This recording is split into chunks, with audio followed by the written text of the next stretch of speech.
Assalamu alaikum dear students. I hope you will be fine. Welcome back to English class. Today we will revise forms of verb. So let's start. Close, बंद करना, closed, closed.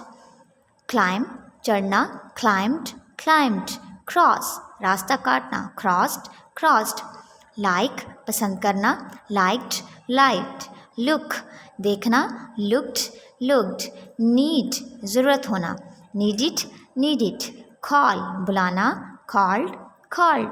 Cook, पकाना, cooked, cooked. Enjoy, मज़ा करना, enjoyed, enjoyed. Help, मदद करना, helped, helped.